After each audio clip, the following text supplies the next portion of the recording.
Ventilatorio, centros de control ventilatorio. El control de la ventilación se realiza básicamente en 4 sitios, 4 lugares. El centro de control respiratorio, que ya está en el cerebro, el sistema nervioso central, bulbo, protuberancia, quimioreceptores centrales, cerebrales, quimioreceptores periféricos, ¿no? Quimioreceptores carotídeos y de carótidas y aórticos, y los mecanorreceptores pulmonares que están inervados por nervios sensitivos. Mecanorreceptores pulmonares, quimioreceptores periféricos, carotídeos y aórticos, quimioreceptores centrales a nivel cerebral y el centro de control arriba, bulbo protuberancia. Las neuronas motoras que estimulan los músculos respiratorios están controladas por 2 vías descendentes principales, una que controla la respiración voluntaria y otra que controla la respiración involuntaria. El control rítmico inconsciente de la respiración está influenciado por retroacción sensorial proveniente de receptores que son sensibles a la presión parcial de CO2, el pH y la presión parcial de O2. Es decir, todos estos mecanismos van a responder a cambios en las concentraciones, en los valores de PCO2, del pH y del PO2.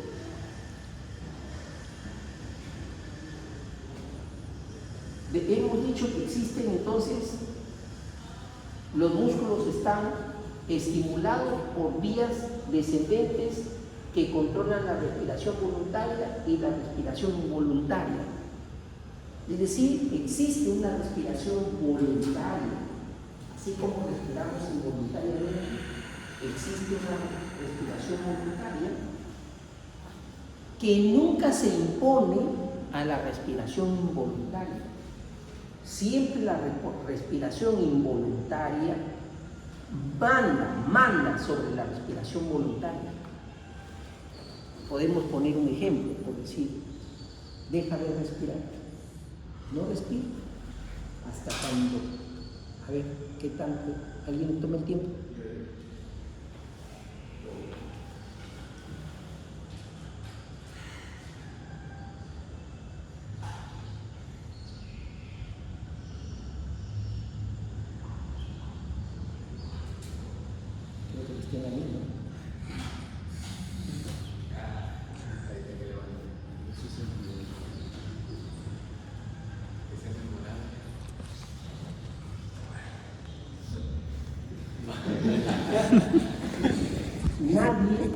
Nadie va a dejar de respirar voluntariamente, nunca. Es decir, nadie puede decir voy a morirme dejando de respirar. Nadie. Es decir, la respiración involuntaria, te das cuenta, ella voluntariamente no ha querido respirar, pero esa concentración de CO2, ella ha ido acumulando CO2 y ese CO2, vamos a ver, es el principal estimulante para que ella respire. De eso se trata. Entonces, esos centros de control respiratorio son los sistemas vulvares. El sistema voluntario se halla en la corteza cerebral, en la corteza consciente, y envía impulsos a las neuronas motoras respiratorias mediante los haces córtico-espinales. El sistema automático está impulsado por un grupo de células marcapaso que están en el bulbo raquídeo,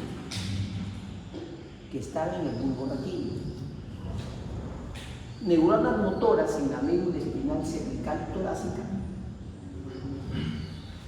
inervan los músculos respiratorios. Los de la médula cervical estimulan el diafragma mediante los nervios faríngicos. y los de la médula torácica hacen lo propio con los músculos intercostales externos. Sin embargo, los impulsos también llegan a la inervación de los músculos intercostales internos y otros músculos expiratorios. Es decir, nosotros podemos también hacer voluntaria nuestra expiración. Podemos expirar voluntariamente, hacer esfuerzos inspiratorios voluntariamente y hacer esfuerzos inspiratorios voluntariamente. Este dato es muy importante, que los nervios frénicos que inervan el diafragma salen de la médula cervical y generalmente salen hasta la tercera vértebra cervical, ya salieron los frénicos. De la tercera para abajo hasta la séptima ya no hay, ahí no hay nervio frénico. Entonces una ruptura de la médula a nivel entre el primero y la tercera vértebra sacra, ahí sí se va a afectar el nervio frénico y por tanto el diafragma no va a funcionar. Recuerden que la respiración, el 75% de la respiración la sostiene el diafragma. Entonces, al romperse el nervio frénico, sin estimulación diafragmática, actúan los músculos, los nervios torácicos que hacen que los músculos intercostales externos levanten la caja torácica, aumenten la caja torácica. El paciente comienza a hacer inspiraciones máximas, pero esa inspiración de oxígeno no va a alcanzar para compensar las necesidades del cuerpo. Entonces la persona se va a morir. Por eso es importante intubarla, pero no solamente intubarlo, sino conectarlo a un ventilador mecánico que le envíe aire a presión positiva. No solamente intubarlo, bolséalo así nomás, no, a presión atmosférica jamás. Tiene que conectarse a un ventilador y eso tiene que ser inmediato, ¿no? Miren cuánto ha durado ellas, cuántos segundos ha tenido sin respirar, y de ahí ha sentido que se ahoga y ha tomado aire. Entonces ese accidente donde se rompe a partir de entre la primera y la tercera vértebra sacra es mortal. Casi siempre es mortal. De ahí que es peligroso estar con la cabeza haciendo esto. La gente no sabe lo que está haciendo ahí, el riesgo que se juega cuando hace así. El gran peligro que tiene eso, no se da cuenta. Un movimiento un poco fuerte y ahí se quedó muerto. ¿Sí? Pero una lesión en estos nervios puede manifestarse como una respiración empleada. No, están muertos. No va a ser respiración, nada. O sea, va a haber esfuerzos, empieza a ser, es como ahorita, como que a ella le corta la respiración ahorita, y ella y jala aire y no jala. No entra aire, te mueres asfixiado. 2 minutos sin aire y ya hay lesión cerebral. 4 minutos sin aire, muerto.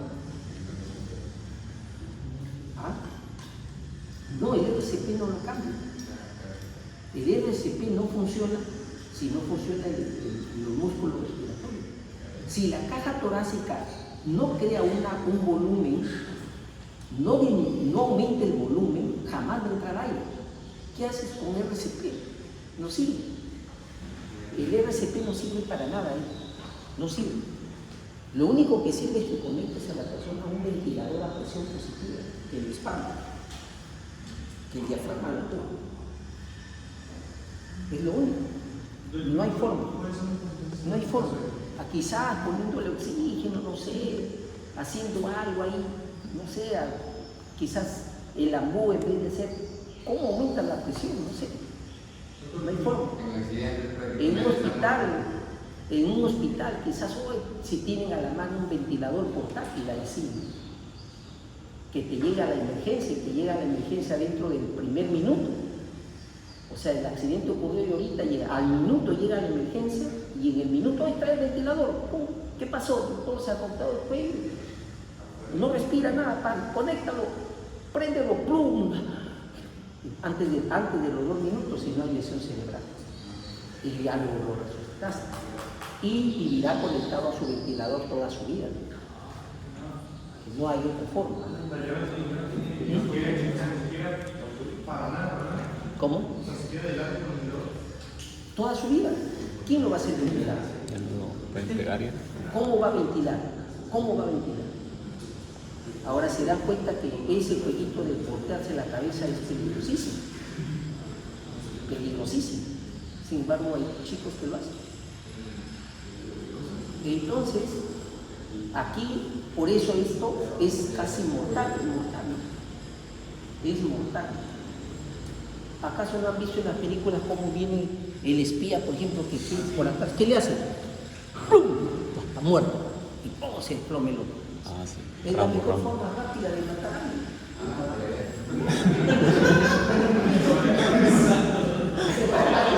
Por eso. Es la forma más rápida de matar a alguien. ¿Qué hacen cuando van a matar un pollo? Doctor, señora, máteme este pollito allá. Le agarran de la cabecita y le da vuelta así. ¡Plum! Ya está muerto. Le dan la vuelta al pollito así. ¡Plum! Una vuelta y pollo muerto.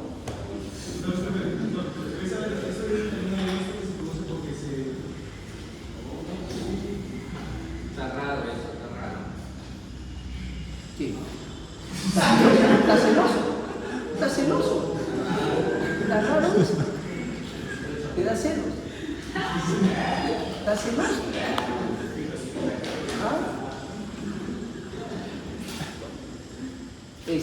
Entonces, por eso es muy peligroso. Y esa lesión entre la primera y la tercera vértebra es casi mortal. 99% es mortal. Rarísimo que alguien viva. Pero todavía se ha visto gente que vive, ¿no? Se ha visto gente que sí. Por ejemplo, yo tengo un conocido del colegio, padre de familia, del colegio de decir que sí se accidentó.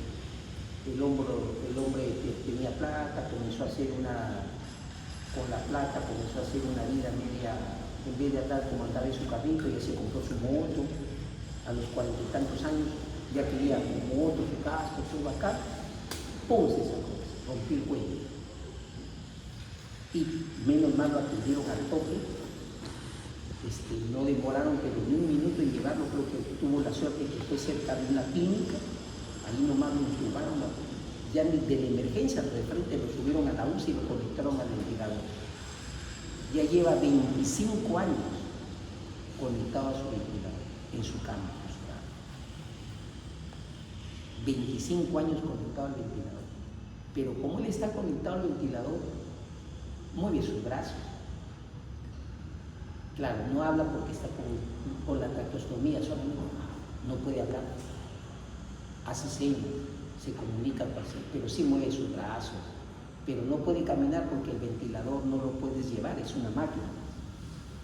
O sea, no es que tú me voy con mi ventilador así para acá, para allá, no se puede.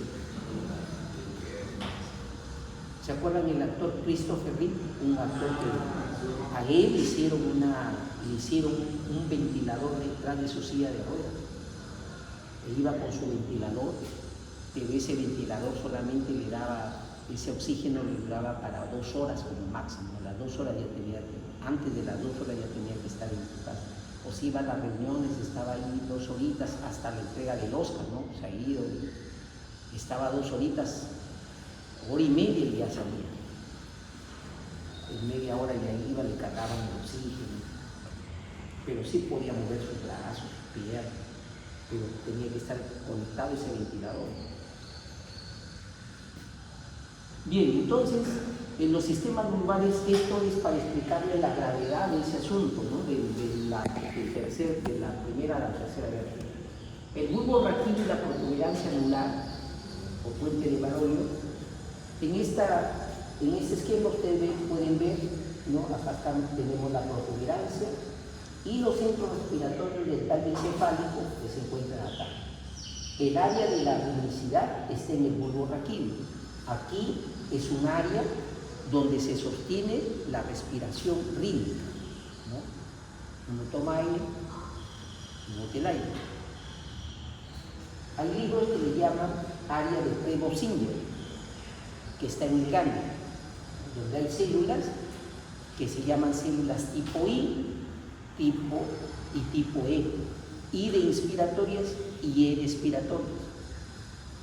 Entonces aquí hay células, cúmulo de células que disparan rítmicamente estímulos hacia la musculatura, hacia los músculos, para que el diafragma funcione rítmicamente. Va, sube. Esa área de la ritmicidad que está estimulada a su vez por estas dos áreas que están en la protuberancia, que se conocen como área neurotáxica y área amnióstica. Estas dos áreas están interrelacionadas con esta área. Interrelacionadas nada más, porque cuando estas áreas se dañan, la respiración continúa, alterada, pero continúa. Se hacen respiraciones más profundas, tipos de respiraciones, hay periodos de apnea más largos, se altera, el ritmo respiratorio se altera, el ser humano no deja de respirar. Por eso es la que comanda. El área respiratoria neumotáxica, es la que estimula la inspiración, estimula al bulbo, aquí, a esta área rítmica, para que estas neuronas hagan que la persona inspire. Y luego de esta área se emiten fibras que bloquean o inhiben a las fibras neumotáxicas, las inhiben y se detiene la inspiración y regresa. Vamos a ver cómo también estas áreas están estimuladas por los mecanorreceptores pulmonares. Entonces, esta es la forma como se respira. Tenemos entonces el área de la ritmicidad o área de Prevost-Singer, el área amnióstica y el área neumotáxica a nivel central. Ahí estamos viendo el centro neumotáxico que está en los núcleos parabronquiales medial de la región dorsolateral de la protuberancia, y las otras son ventrolaterales. Las dorsolaterales son las inspiratorias, las neumotáxicas, y las ventrolaterales son las amniósticas. Amnióstica viene de apnea. Apnea es detención de la respiración. Cuando una persona se detiene su respiración, decimos que está en apnea. A-P-N-A, apnea. Por eso esta zona del sistema nervioso central que detiene la inspiración, detiene la respiración, se conoce como apneóstica. Los quimiorreceptores, estos quimiorreceptores son de dos tipos, dijimos, centrales y quimiorreceptores periféricos. Estos dos grupos, estos son los periféricos, que están ubicados, ¿no? El cuerpo carotídeo, el quimiorreceptor conocido como cuerpo carotídeo, ¿no? Está en la ramificación de los senos carotídeos, en la ramificación, y tenemos los cuerpos aórticos que están en el callado aórtico. Igual como en los sistemas nerviosos, como los centros varoreceptores, igual los carotídeos están estimulados por vía aferente sensitiva, va por el nervio glosofaríngeo, y los del cuerpo carotídeo van por la fibra del nervio vago. Ambos, estos dos, responden o son sensibles a cambios en el pH del líquido intersticial del encéfalo y del líquido cefalorraquídeo y de la presión basal de CO2, el pH y la PO2 de la sangre. Entonces estos cuerpos, estos quimiorreceptores a nivel central y periférico, entonces responden a cambios en esas tres variables, las dos presiones y el pH. Los centrales están en el líquido cefalorraquídeo, y y también en el líquido intersticial neuronal, o sea, del encéfalo. Entonces los cuerpos aórticos envían información sensorial, como le dije, por el nervio vago, los cuerpos carotídeos a través del nervio glosofárico. Los efectos de la presión parcial de CO2 y el pH en sangre sobre la ventilación. Las aferencias de quimiorreceptores hacia el tallo encefálico van a modificar la frecuencia y la profundidad de la respiración. De modo que en circunstancias normales, la presión parcial de CO2, el pH y los nodos arteriales permanecen relativamente constantes. Entonces, ¿cuál es la respuesta? Aumentar la frecuencia y la profundidad de la respiración. La persona va a hiperventilar, aumentar su frecuencia, eso se llama taquipnea. Taquipnea es el aumento de la frecuencia respiratoria, ¿no? Y hiperventilación, se dice que la persona hiperventila cuando aumenta la profundidad de su respiración. Aumenta la frecuencia y te aumenta el volumen de aire que ingresa. Son los dos mecanismos. La hiperventilación no incrementa de manera importante el contenido de oxígeno de la sangre. ¿Por qué?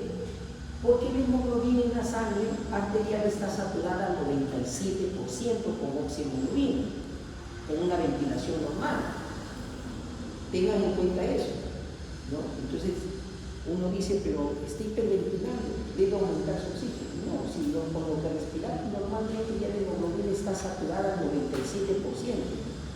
Y el oxígeno disuelto es el 0,3%. Es decir, ¿cómo va a saturar más hemoglobina? Entonces, ¿para qué hiperventilar?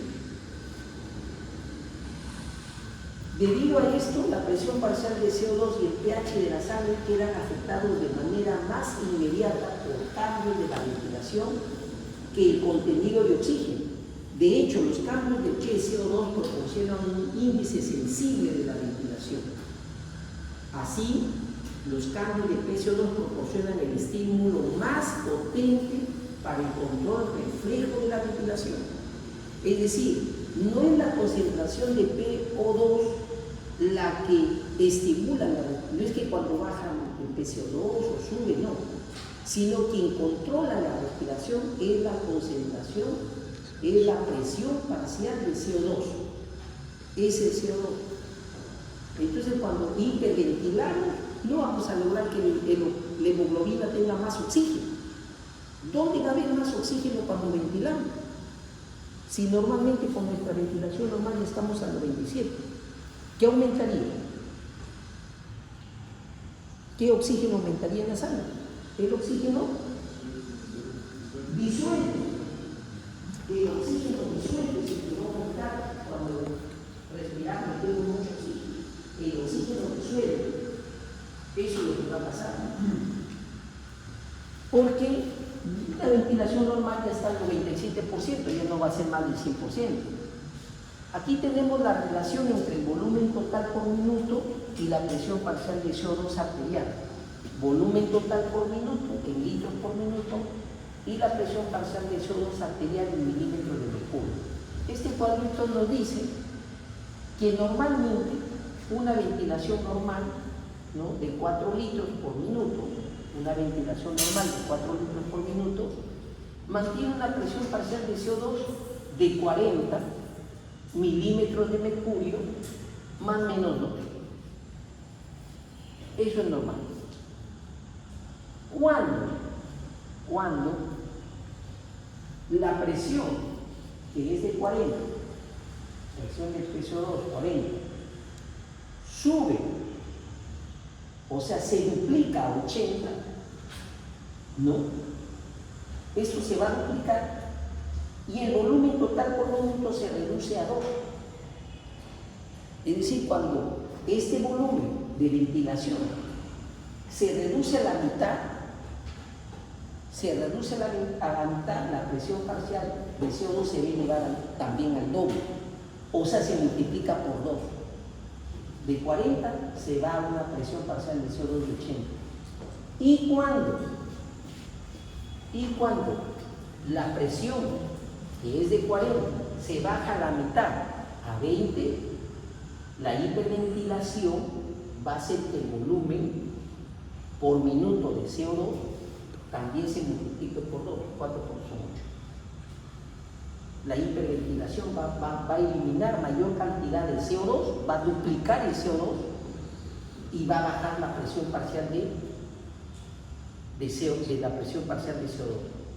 Y la hipoventilación, es decir, una persona que no respira, es decir, que mete poco volumen, ¿no? Va a disminuir su volumen de CO2 y su presión de presión parcial de CO2 se va a ir al doble. Entonces ahí tienen los dos extremos de cuando hiperventilamos, de cuando hipoventilamos, cómo las presiones se van elevando. Hipoventilamos, respiramos poco, nuestra presión parcial de CO2 se va a duplicar, se va a multiplicar por 2 cuando hipoventilamos. Y cuando hiperventilamos, esa presión parcial se va a restar, se va a ir a la mitad. ¿Para modificar qué? La PCO2. Miren esos cambios. ¿Qué pasaría con la presión parcial de O2? Que está al 97%. ¿Hiperventilo y aumento la concentración de CO2 arterial? Al mínimo. Eso no pasa con el CO2. Mientras el CO2 sí responde a grandes cambios, la presión parcial de CO2 responde a grandes cambios en el movimiento ventilatorio, en los volúmenes ventilatorios, eso no pasa con el oxígeno. ¿Está claro? ¿Ven lo que nos dice esta tablita, este cuadrito? Ahora, los quimioreceptores centrales, los bulbares, estos quimioreceptores más sensibles a cambios de la presión de CO2 arterial están situados en la superficie ventrolateral del bulbo raquídeo. Ventrolateral del bulbo raquídeo. Un aumento de la presión de CO2 arterial causa un incremento en la concentración de hidrogeniones de la sangre, como resultado de aumento de la concentración de ácido carbónico, como ya hemos visto antes. Con todo, el hidrógeno en la sangre no puede cruzar la barrera hematoencefálica, así no puede influir sobre los quimioreceptores del bulbo raquídeo. Por tanto, es el dióxido de carbono en la sangre arterial que puede cruzar esa barrera hematoencefálica y mediante la formación de ácido carbónico disminuye el pH del líquido cefalorraquídeo. Es decir, la acidosis tiene que ser cerebral, no la acidosis sistémica afecta al cerebro. Al cerebro lo que le va a afectar es que el CO2 pase al cerebro. Está claro, que pase al cerebro. Pero, entonces, hay una persona puede tener una concentración alta por cualquier otra patología, puede tener una acidosis por una concentración alta de hidrogeniones en sangre, que no es por CO2, y su cerebro no va a estar en acidosis. Pero cuando el cuerpo sí se llena de CO2, ese cerebro va a terminar en acidosis.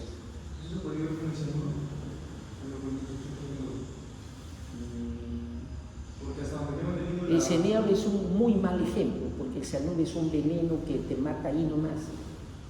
No va a haber y no tiene ninguna acción en lo que estamos hablando. El cianuro es a nivel de la célula tisular, que te inhibe citocromos.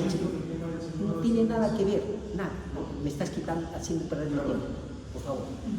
Entonces, lo que yo les estoy explicando y quiero que comprendan es que, por decir, vamos a lo práctico. Una persona hace un daño renal, insuficiencia renal y hace acidosis. Esa acidosis no es respiratoria, no es porque se está concentrando CO2, sino que porque su riñón no puede eliminar hidrogeniones y se llena y se vuelve acidótico todo su cuerpo. Esa acidosis no le afecta a su cerebro. no le va a afectar a su cerebro. Una infección, una sepsis por bacterias que crean un proceso inflamatorio intenso en el cuerpo y se produce mucho hidrogenión. Ese hidrogenión no pasa la barrera hematoencefálica. Pero la acidosis, porque se acumula CO2, ese CO2 sí va a pasar la barrera hematoencefálica y ahí en el líquido cefalorraquídeo se va a convertir ese CO2 en ácido carbónico al hidratarse con el agua. Doctor, Eso es lo que le quiero que por favor comprendan.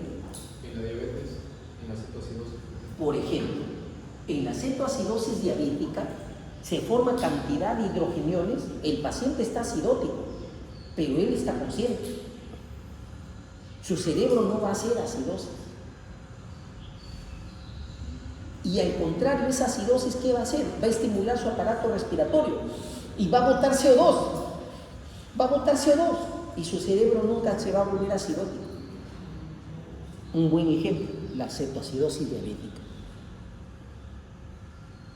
Está que los hidrogeniones no atraviesan la barrera hematoencefálica, el que atraviesa es el CO2. Es decir, no toda acidosis te produce acidosis cerebral. Doctor, Solo el CO2, acumulación de CO2. ¿y solamente es la barrera hematoencefálica o también otras barreras, como hematoretiniana? No, bueno, es solamente la barrera hematoencefálica. Me dice de los hidrogeniones. Claro, mientras pasa eso, ¿no? Solamente la barrera hematoencefálica, el hidrogenión se concentra en todo el cuerpo, excepto ahí. No ingresa, como hidrogenión no ingresa, al cerebro no ingresa, solamente ahí. ¿Está claro? Entonces, vamos a suponer que me hacen respirar en una bolsa. Yo comienzo a respirar en un sitio o en una bolsa donde tomo aire, boto CO2. Y la bolsa tiene una concentración de oxígeno, pero yo boto CO2. Vuelvo a respirar el aire de la bolsa, me consumo ese CO2 de la bolsa y lo reemplazo por CO2 y comienzo a respirar más CO2. Comienzo a respirar más CO2. Se va a volver acidótico mi cuerpo o mi cerebro. El cerebro, casi todo, pero rápidamente el efecto se va a ver, va a ser cerebral, la gente se va a marear. Se marea. Porque el CO2 sí atraviesa la barrera hematoencefálica.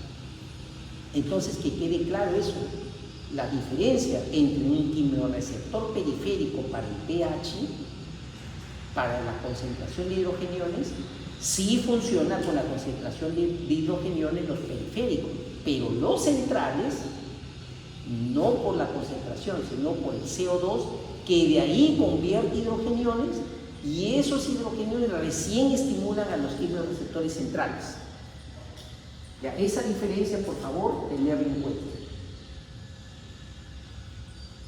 Aquí tenemos el esquema, en este cuadrito, ¿no? Tenemos aquí la sangre capilar, barrera entre la sangre y el líquido cefalorraquídeo, este es el líquido cefalorraquídeo, acá está el bulbo, ¿no? El líquido intersticial entre las neuronas. El CO2 que viene por la sangre, ¿no? Pasa, el CO2 pasa al líquido cefalorraquídeo, se hidrata con el agua, forma H2CO3, ácido carbónico. Y luego se desdobla en bicarbonato y en hidrógeno. Y este hidrógeno ingresa al líquido intersticial neuronal de las células vulvares y lo estimula y empieza a aumentar la ventilación.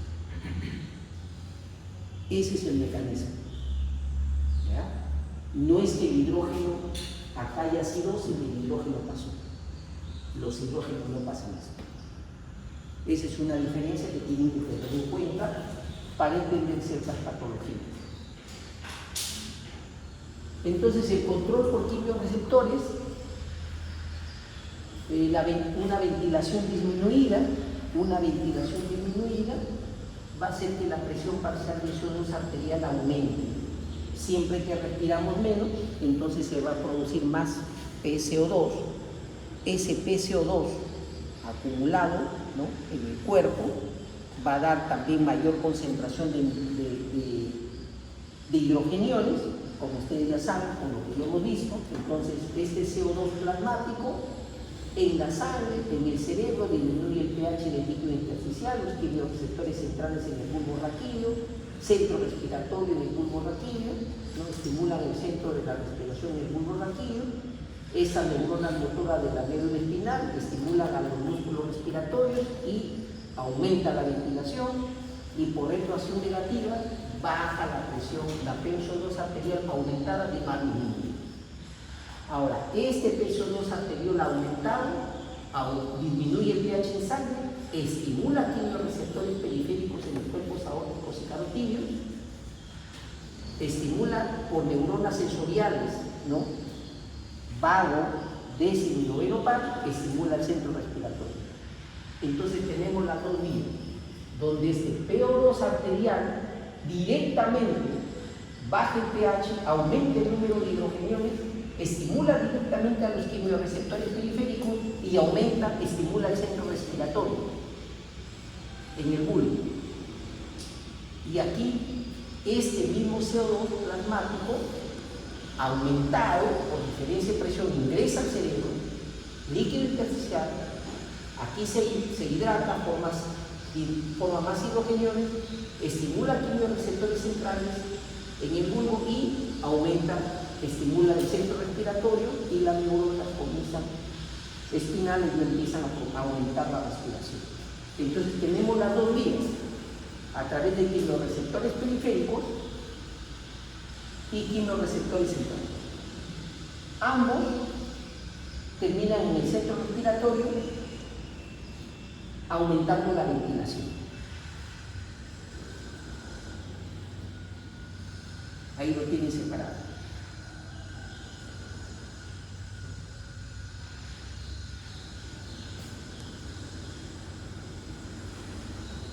Sensibilidad de los quimios receptores a cambios de los gases y el pH en sangre. El estímulo, aumento de la presión parcial de CO2, estímulo, quimioreceptor y el comentario. El aumento de la presión parcial de CO2 estimula quimioreceptores del bulbo raquídeo, cuerpos aórticos y carotídeos, y los receptores del bulbo raquídeo son sensibles al pH del líquido cefalorraquídeo. La difusión de CO2 de la sangre hacia el líquido cefalorraquídeo disminuye el pH, lo que acabamos de explicar, y hasta aquí resumido. La disminución del pH estimula los quimioreceptores del cuerpo aórtico, cuerpo carotídeo, y ya lo que hemos explicado acá, en el esquema, que está escrito aquí. Y la disminución de la presión parcial de O2 estimula cuerpos carotídeos. La presión parcial de O2 baja en sangre, es decir, la hipoxemia, aumenta la respuesta de los quimioreceptores al incremento de la PCO2 en sangre y puede estimular la ventilación de manera directa cuando la PO2 disminuye por debajo de 50. Miren, es decir, la presión parcial de CO2 no estimula directamente a los quimioreceptores, y solamente su acción es sobre cuerpos carotídeos, no es sobre los cuerpos aórticos, no es sobre los quimioreceptores centrales. Pero ¿cómo estimula la disminución de la presión parcial de CO2? Lo que hace es, la hipoxemia hace al cuerpo carotídeo más sensible a la concentración de PCO2, es lo que está diciendo. No es que directamente lo estimuló. La única forma que una presión parcial de CO2 estimule directamente a un cuerpo carotídeo es cuando esta presión ha bajado a 50. Arterial ha bajado a 50 milímetros de mercurio. Es decir, cuando estamos muriendo. Cuando estamos muriendo. Recién hay esa presión. Se llama insuficiencia respiratoria cuando la presión parcial de oxígeno arterial es de 60 o menos. Es decir, de 100 cuando el paciente está en insuficiencia respiratoria, esa disminución de PO2 recién estimula el cuerpo carotídeo para que envíe estímulos a la. Pero ya la hipoxemia, es decir, la poca disminución, la baja de presión de O2, ya hace más sensible a los cuerpos carotídeos, más sensibles a los cambios de PC2.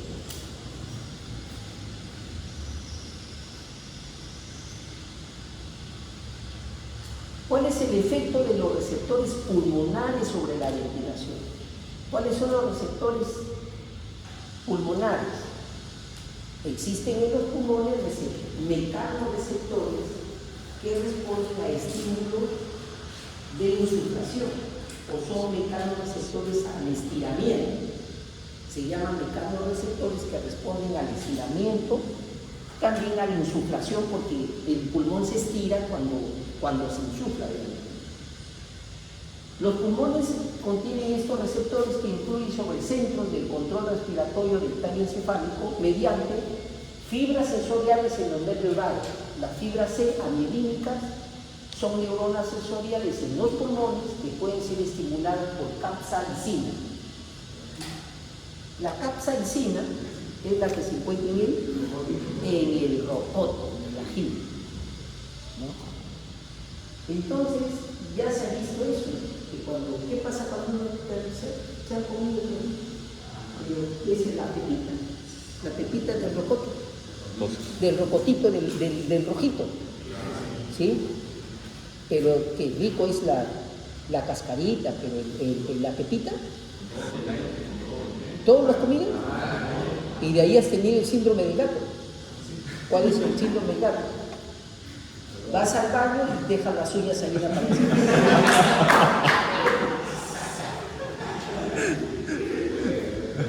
Disculpa a la señorita. Entonces, se ha demostrado que cuando uno come ese ají, ¿qué sucede? Uno toma aire, hiperventila, te provoca inmediatamente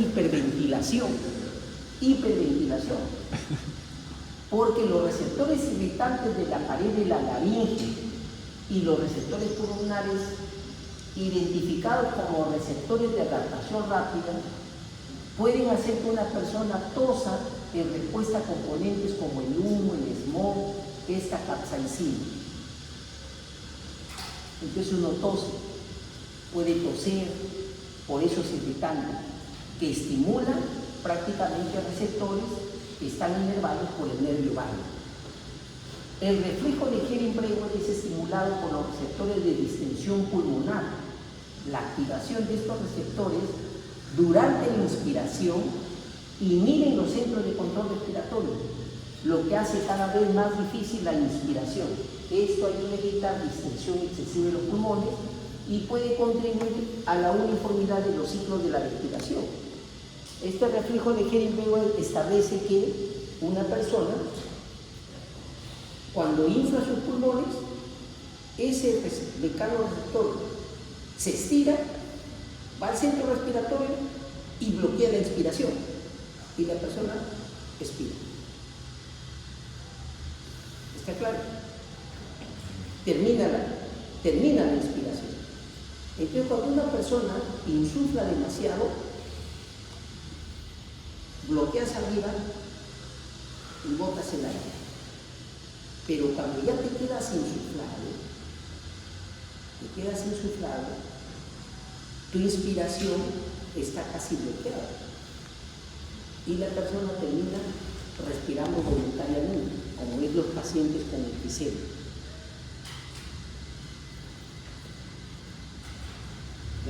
Hay pacientes con enfisema que se duermen. Oye, despierta la señora, no se despierta, porque su respiración es casi voluntaria. He visto pacientes que están respirando voluntariamente y si se quedan muy dormidos, ya no se despiertan. No se les puede sedar, no les puede dar un sedante para dormir. ¿Ya? Ese es el reflejo de Hering-Breuer. que insuflado, la insuflación te inhibe la respiración. No 100%, porque siguen los otros mecanismos por concentración de CO2. ¿Ves? Porque el CO2 se respira.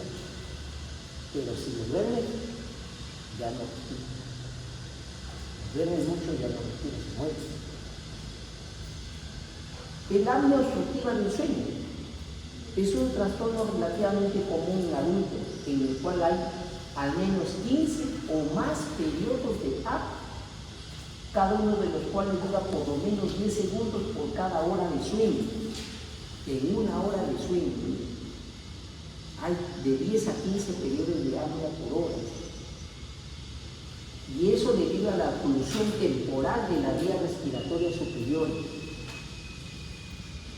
Normalmente estas vías deberían estar abiertas, pero a veces contracciones en los músculos faríngeos, contracciones en la parte superior hacen que no ingrese aire. Personas que a veces tienen una estimulación muy exagerada de contracción. Esas personas que mucho apretan los dientes, para todo apretan los dientes. Incluso se les da tratamiento con unos geles, ¿no? Para que muerde bien ahí y no apriete sus dientes, porque si no, esto se hace muy duro. Estas personas que viven así terminan haciendo esto y eso produce ronquido, que la persona ronca y la persona empieza a roncar y acumula CO2. Ese CO2 estimula los efectos quimioreceptores y esa persona vive porque su quimioreceptor funciona y jala aire. A veces se despiertan por la falta de aire y nunca tienen un sueño regular. Terminan alterando sus sueños, sus patrones de sueño, alteran su patrón respiratorio, roncan, el ronquido cada vez es mucho más fuerte, les toma de aire, la lengua se un poco hacia atrás. Cuando la persona, eso ocurre también en las personas obesas, ¿no? Una persona obesa se dice toda la masa que ingresa, esa masa, el diafragma ya no le cuesta empujarla, desciende poco y comienza a acumular CO2 y quiere jalar aire, y al jalar aire, como el cuello es corto, la lengua se va hacia atrás y no puede jalar aire y comienza a roncar y hacen apnea, y esa apnea cerebral durante horas también hace que ya están leyendo algo y se duermen, porque su cerebro ya no está bien oxigenado y terminan en un deterioro muy lamentable. Terminan haciendo hipertensión pulmonar, hipertrofia ventricular derecha, porque acumulan mucho gas pulmonar, y eso crea una mayor presión, menor circulación. Las presiones alveolares se hacen mayores que las arteriales, no llega sangre a los alveolos, eso aumenta la presión en el árbol pulmonar, eso aumenta la presión pulmonar de la arteria pulmonar, aumenta la presión en el corazón derecho y terminan haciendo hipertensión arterial derecha. Esa insuficiencia circulatoria empeora el intercambio gaseoso, más CO2, más hipoxia cerebral, más daño de neuronas. Las neuronas no toleran la hipoxia, se dañan muy rápido. Entonces las personas terminan ya muy deterioradas, ¿no? Entonces eso pasa con el apnea obstructiva del sueño. Muy bien, la clase terminó.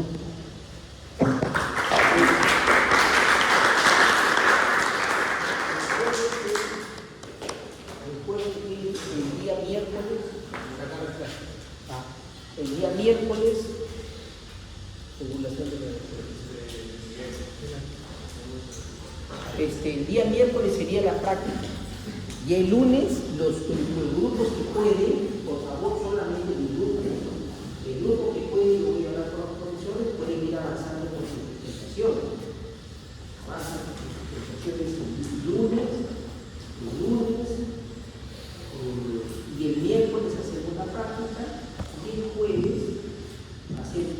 examen